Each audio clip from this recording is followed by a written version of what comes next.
Good day, Sir Vil. I am Joseph Chimpol Kaabay, and today I would like to discuss my research entitled about Assessment of Drugs Facilitated Crimes Programs in France. So, this study was published in the journal Legal Medicine, Volume 65, November 2023. So, ang research na ito ay isang 19 years national survey conducted in France na nakatuon po sa Drug Facilitated Crimes or tinatawag po na DFC. So, ang drug facilitated crimes ay kadalasang involves sexual assault cases kung saan po ang victims ay binibigyan daw po ng drugs without their consent para daw po manipulate, makontrol, or ma-incapacitate daw po sila. So, this study, the researchers analyzed the thousands of the suspect cases using toxicological testing and forensic evidence to identify kung may presence po ng drugs sa katawan ng isang victim. So, the result of the study revealed several important findings that the most of the victims were female, which shows a clear gender-related patterns in these crimes. So, the most commonly used substance were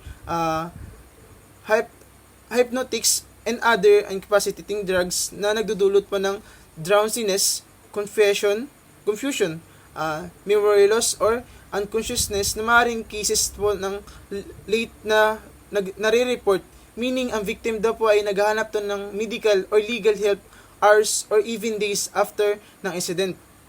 So dahil dito, mas nagiging mahirap po yung pag-detect ng drugs sa blood or urine sample. So the most important of the study na ito is ipinapakita po nito kung paano daw po yung forensic toxicology and national monitoring programs works together para daw po malabanan yung mga drug facilitated crimes po.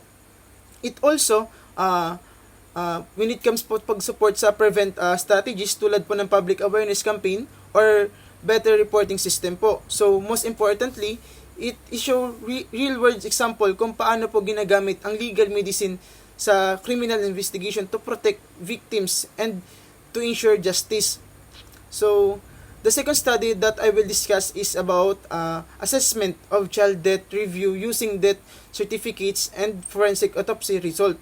This was published in Legal Medicine, Volume 60, February 2023. The study review of child death in Japan by analyzing death certificate and forensic autopsy reports. So, the main purpose of research ay ito po yung para po ma-determine kung gaano daw po accurate yung isang classification ng cause of death ng isang bata.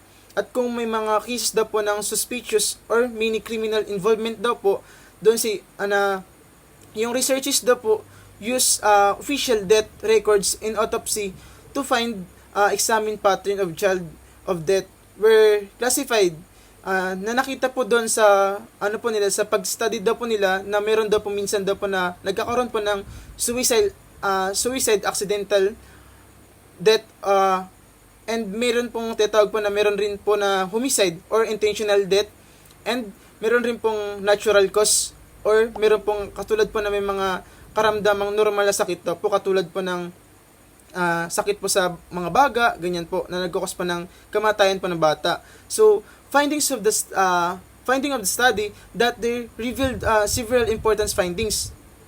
Na most common daw po ng cause po ng isang death ng isang bata is katulad po ng suicide na sinabi po kanina and unnatural child death daw po sa Japan na some cases were difficult to classify dahil nga daw po sa lack of parental consent for forensic review or kulang po sa isang permission ng pagkamatay po ng bata.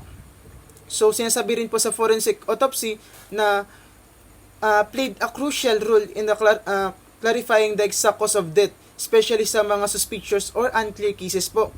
So the study also emphasized that importance of data interrogation when death certificates and autopsy result are combined. And also mas magiging accurate daw po yung isang report at mas maklear daw po yung legal implication pag nalaman po yung gaya nga po kanina ng death certificate ng isang bata and also sa autopsy na malalaman kung ano ba talaga yung ikinamatay ng isang bata. So that's all. Thank you po.